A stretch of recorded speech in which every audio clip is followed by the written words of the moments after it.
So I know a lot of people who don't understand this might say, oh, your parents still love you, you know, even though they're treating you like that, they still love you. And that can sometimes be more painful because then you're learning, oh, well, love means cutting off your children or treating them horribly or being really cruel to them. You know, it's confusing. So I would maybe...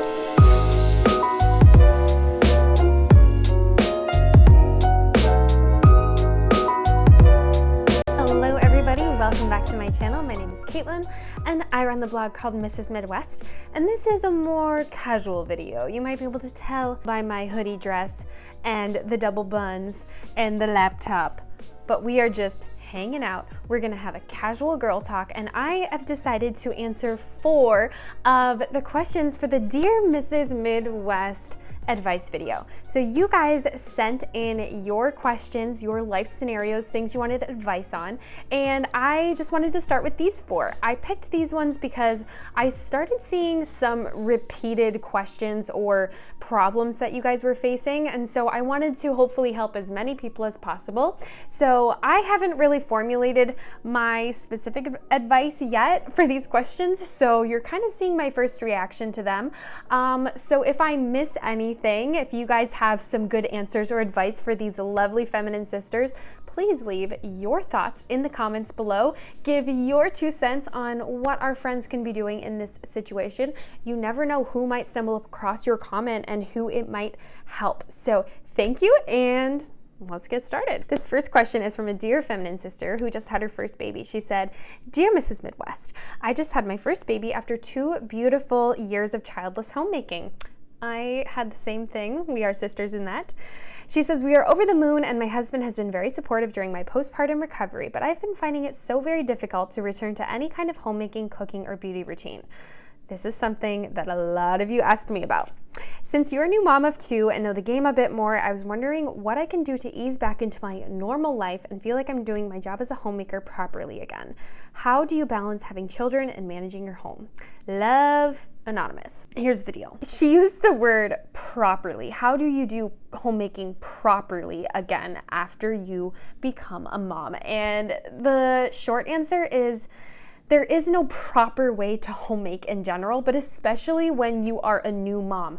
Everything goes out the window. I totally relate with this because I had the 2 years of homemaking without kids, and that's when I learned how to be a homemaker. That's when I learned how to organize, how to budget, how to research health stuff for my family, how to do home decor and sewing and cooking and baking and all of that. And when you have your baby, you don't have time to learn all that stuff or indulge in that stuff because you're learning how to be a mom. So instead of spending your time learning how to can or garden, you're learning how to be a mother. And it absolutely is easier the second time. I can totally say that. Like, you guys know I went MIA after I had Bodhi because there was such a huge learning curve. And for those of us who didn't have a lot of experience around babies growing up, it's really difficult. So I totally get what you guys are going through. You know, first time mom, you're so used to feeling like this rock star homemaker. That's how I felt. And then not only are you,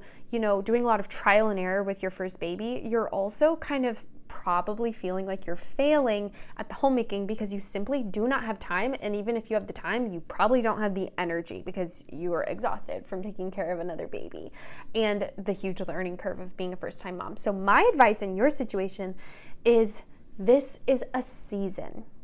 You will get back to your rock star homemaking at some point. I cannot tell you when.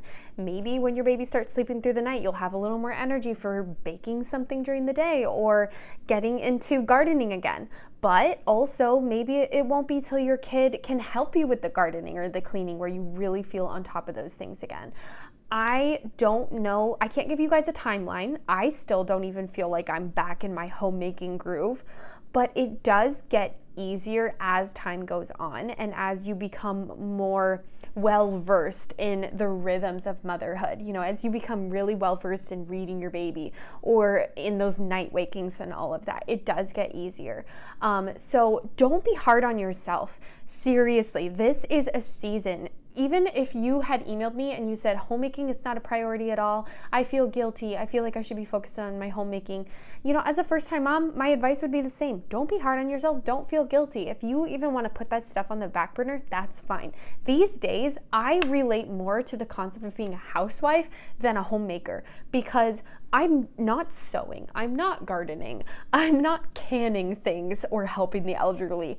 I'm focused on being a stay-at-home mom and doing like the housewife bare minimum, cooking and cleaning, meal planning, laundry. I mean, that's still a lot of stuff to do. So just kind of take stock and be grateful for this time. Just if you have to let go a little bit of those homemaking things that was a huge part of your identity for a season, it will not be like that forever. Your kids are going to be 6 and 7 years old someday, ignoring you while they play in the front yard for 4 hours, and you're going to be like, what do I do with my time?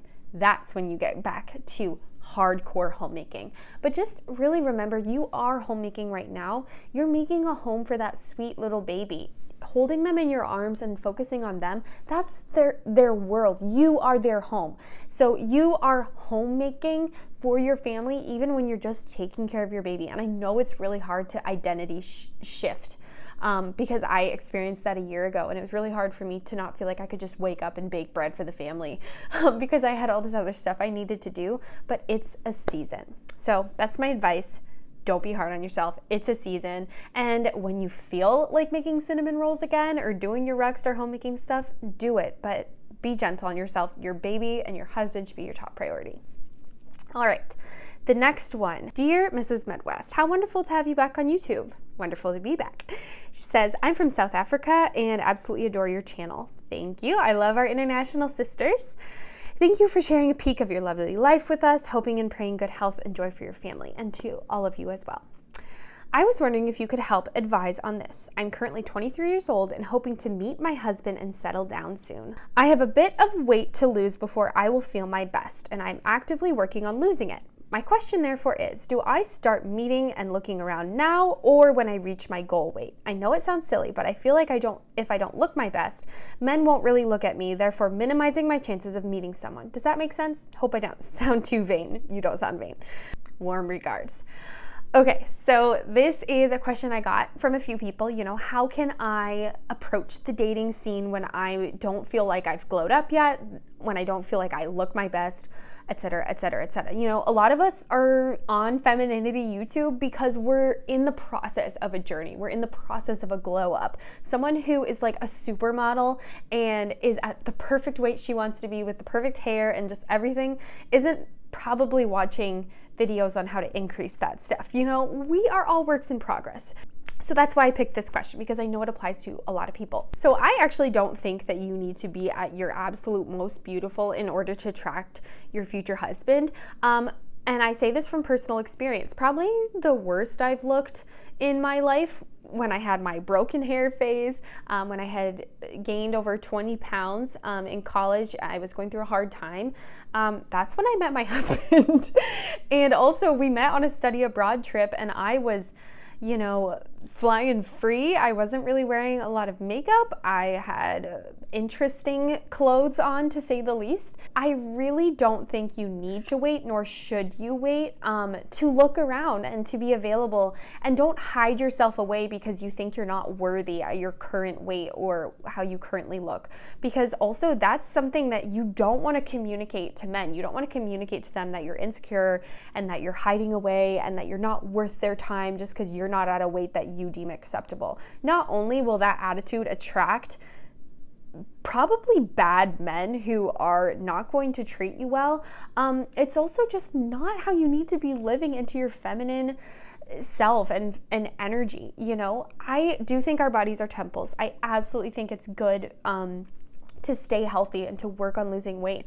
But you are going to gain and lose weight throughout your marriage. If and when you get pregnant or as you age, you know, our bodies are going to change, and the whole purpose of marriage is finding your partner and getting married and living in sickness and in health till death do you part. You're not going to look the most supermodel beautiful your whole relationship, and men don't expect that of us. So I think if you are working on your skin, your hair, your makeup, and you got some cute clothes on and you're friendly, even if you're not at a weight that you really want to be, I think that you can still attract a really great guy. A lot of men really like it when women care about their health and are working out and trying to eat healthy. So if you meet someone and you share with them, oh yeah, I'm on a bit of a health journey, you know, I'm going to the gym, I'm working on that, like that's attractive. It's attractive to be with someone who cares about their body, who wants to achieve goals, and who's a hard worker and who's disciplined. Your character is ultimately what's going to attract you that husband. You know, looking like a supermodel or being your perfect weight might attract you a boyfriend or a hookup or some guy who's talking to you or a situationship.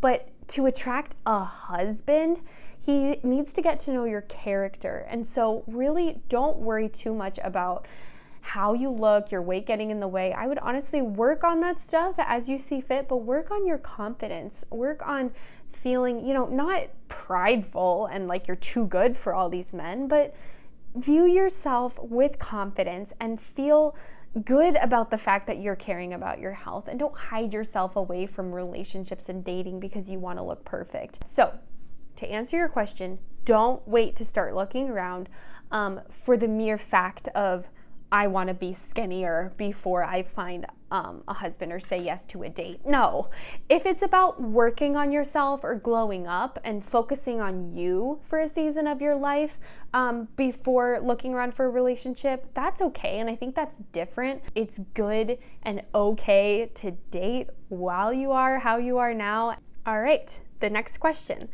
Hi from Southern Ireland. Congratulations on your growing family. I'm so delighted that your dreams are coming true. Troy is a dream. I would like to request a sensitive topic, family estrangement and coping tips for it, and maybe even being the black sheep. It's an awful topic. I understand, but your previous videos about toxic relationships and blogs about your experiences honestly helped me feel like I'm a normal person, as I became estranged from my own family less than a year ago during my second pregnancy.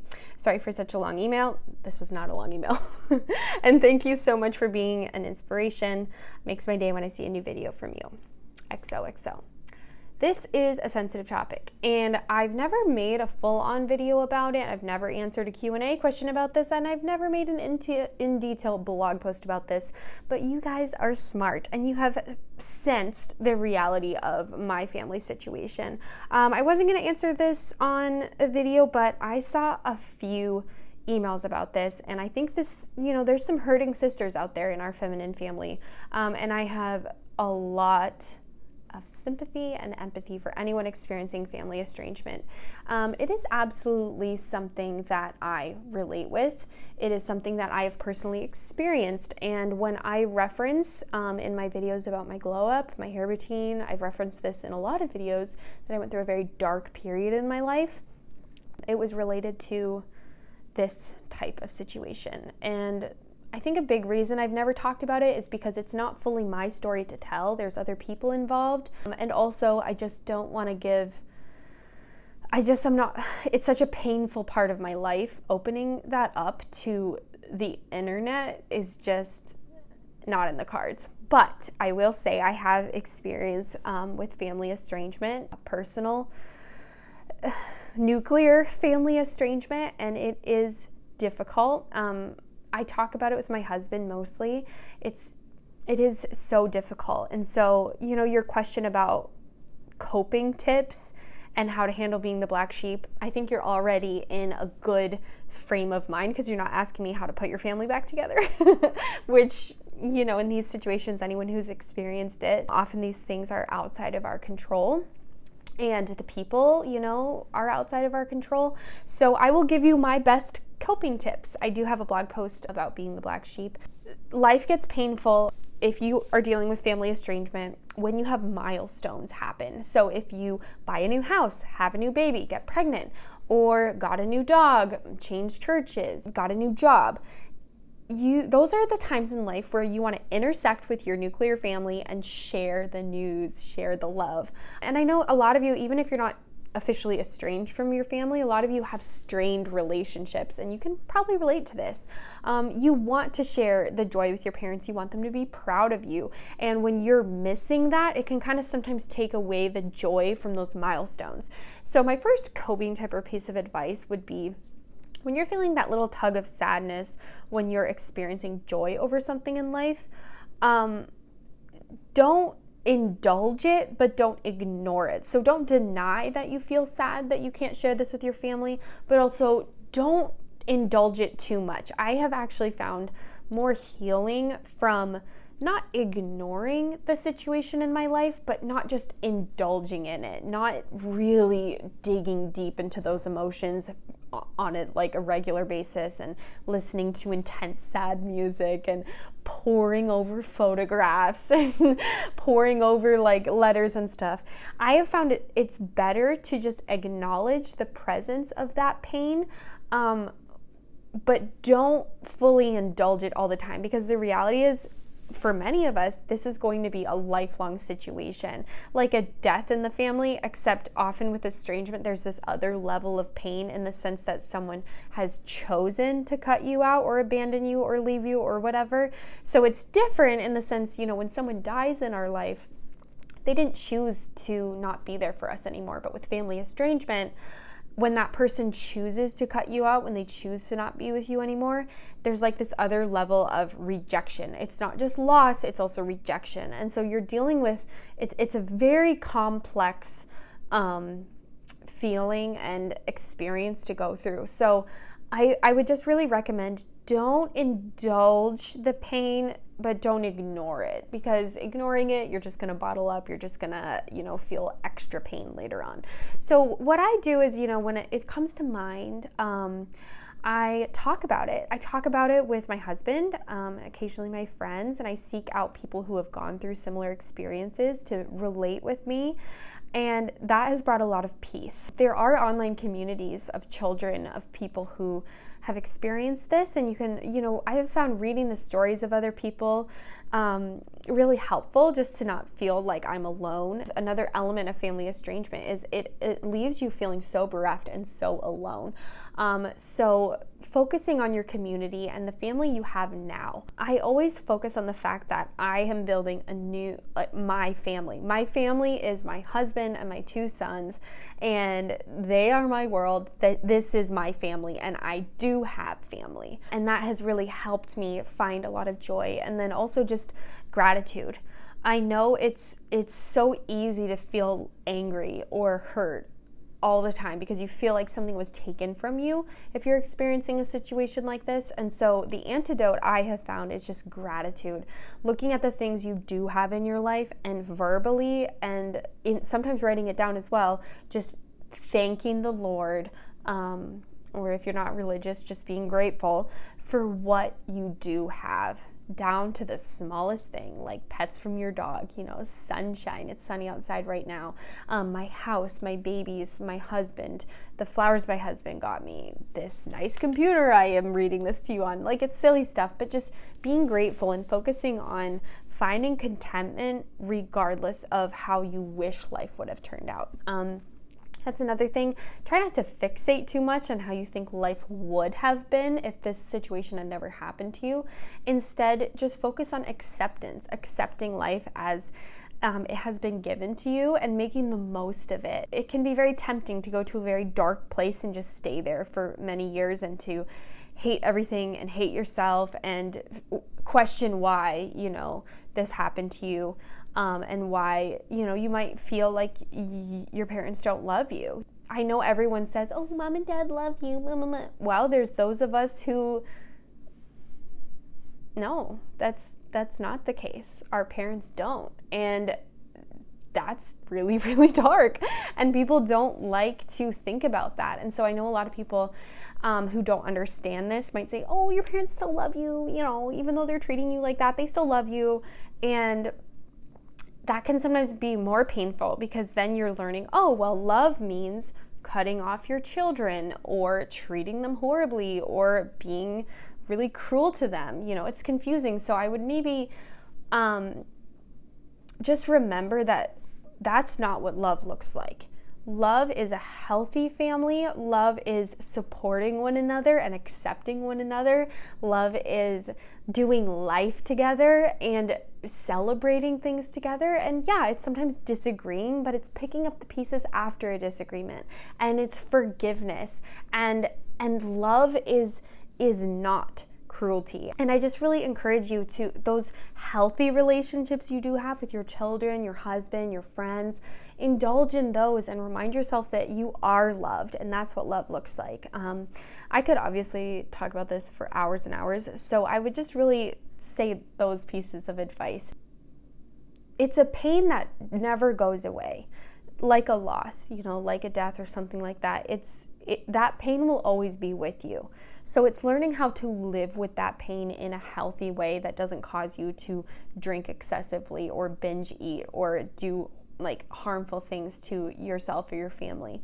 And it's tough. It's tough to learn what healthy looks like for you, but also counseling, therapy, I have found peace in that. If you're in a church, praying with your church body, seeking out support from people there is really great. And then leaning on your spouse can be really good as well. So I'm going to wrap that up because I could talk about that forever and move on to my last question. Dear Mrs. Midwest, firstly, thank you for your videos. They're like food to my soul. My favorite ones are the ones where you discuss relationships. I would like to get your opinion on my situation. I have been dating a lot in the past year. I've met many different men in a different age range. The problem is that none of them are as serious as me, and I don't know what to do. They want nothing serious. I don't understand what I'm doing wrong. I dress up in a pretty modest way. I declare that I'm looking for something serious from the beginning, but eventually something goes wrong and it just doesn't work. What can I do? I feel like no one takes me seriously. By the way, I work in a respected office. I'm currently a student and I live on my own. I'm extremely independent. Best regards. This question came up all the time. I get this in my comment section on Instagram all the time. I have gotten this question since starting my channel.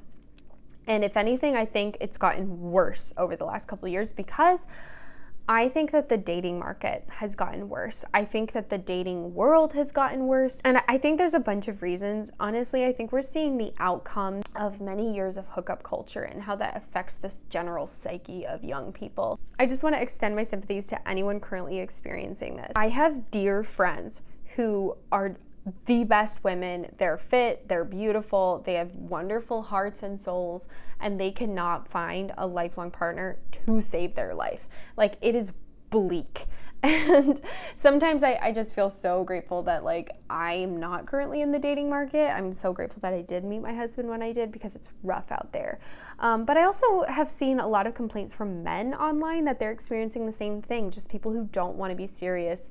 And it's really, really difficult. And so I would just say, you are not doing anything wrong. I know you say that you don't know what you're doing wrong. You're not doing anything wrong. It's the world we live in that is wrong. You are not wrong. The world is wrong. And in this situation, it's either you have to be more active looking into specific places to try to meet more quality men, or you just have to be patient, or a combination of both. And so you can get really intense, in church or in the gym or in very specific online dating, or being on Twitter or Instagram in communities that have similar beliefs, reaching out to people and making connections. Or you can just be patient and wait for the right person to come along. I can't say when that will happen. You're very young. 22 is very young. I would not stress too much. Or you can do some combination of both, being more active and being patient. I think it's great that you are not trying to start a relationship by settling with someone who doesn't want something serious, but I would also say there's an element with men, they might just say that they don't want something serious because they actually don't want something serious until they've met that girl that makes them want something serious. So in the similar sense, I didn't know how I felt about being a mother, having kids, until I was finally in a situation with my husband, settled down in this great house with the love of my life, where it suddenly felt like, oh, I do want kids. I do want to be a mom. And likewise, I think that can sometimes happen in relationships where people just think, oh, I don't want anything serious. I never want to get married. And then suddenly they've been going on a few dates with this girl that makes them want to get married, makes them want to wife her up, you know? And I'm not saying you need to go on all these dates to try to convince a man to marry you, but I am saying sometimes things just take a little bit of time, and people do change their minds a little bit on that. Now, I think it's important to be compatible at the core, and ideally it would be wonderful to date a man who, like, off the bat, he's already traditional, he already wants the same things you do. But sometimes men, I think they don't really fall into that role until they meet that girl. And so I don't think you should expect to change somebody, but I also wouldn't write people off just because they say on the first date, like, I don't know about marriage, because maybe they genuinely don't know about marriage, and the more they date you, the more they're gonna be like, never mind, I want to marry her. And so I guess I just don't know enough about your situation, like who you've been dating, but I really would just encourage you, don't throw in the towel, don't become bitter. You will find somebody, but it does take time, and it unfortunately is often when you're not looking. And so be active in the communities where people like you gather. Is that church? Is that the gym?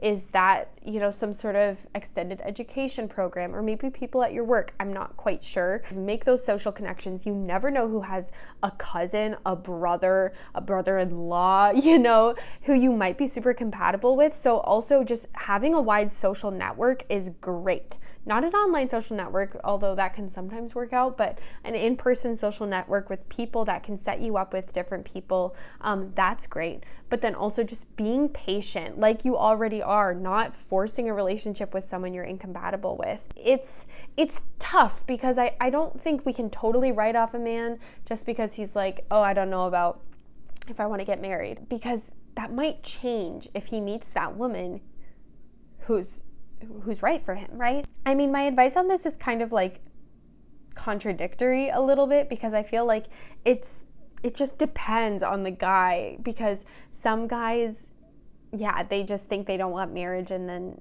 they realize they do once they're with the right girl, but then some guys just have known all along that they want to get married. But I do think either way, you're doing the right thing. Compatibility about future goals is so key. I met my husband like 6 years ago, and so I don't have the best advice. I also met him in college, which is a great place to meet people because there's a ton of people your age. So ladies, please give this girl advice, especially if you've met your husband in the last 2 years, a year. Tell us how you met him. Was it online? Was it through friends? Was it through church? Also, give us your thoughts. You know, what else can she be doing? What did you guys do to meet your husband? So anyone you've met your husband in the last like year or two, drop your advice below. But to the person who wrote in, you're not doing anything wrong. Keep being you. Keep being cute. Keep doing your little feminine thing. You're so young, like this will be fine. You have 10 plus years of a window, you know, before you even need to start getting nervous about if you want to have kids or anything like that. So be patient. I know it's hard. I know, like, a lot of young 20s, I was like this. You just want to be married. You want to be to the next stage. But be patient. And to anyone who's met their husband in the last year and a half, 2 years, drop some advice below, because I kind of feel like I don't have good advice, but everyone wants the answer to this question, but I feel like I can't give an answer. So help a girl out. We need it. But that is all I have for you guys in this video. Thank you for hanging out with me, and stay tuned for the next time we do a casual video like this. My voice is gone, so I have given it everything. I've given it all I've got. If you're interested in more of this kind of content, my Q&As might be helpful for you. I answer a lot of questions about myself, but also questions you've sent in. And I have a lot of videos just giving out advice, like the toxic relationships video, relationship compatibility video, femininity, working out. You can check out my channel for all of that, but in general, I hope that you have a wonderfully blessed and healthy week, my beautiful sisters.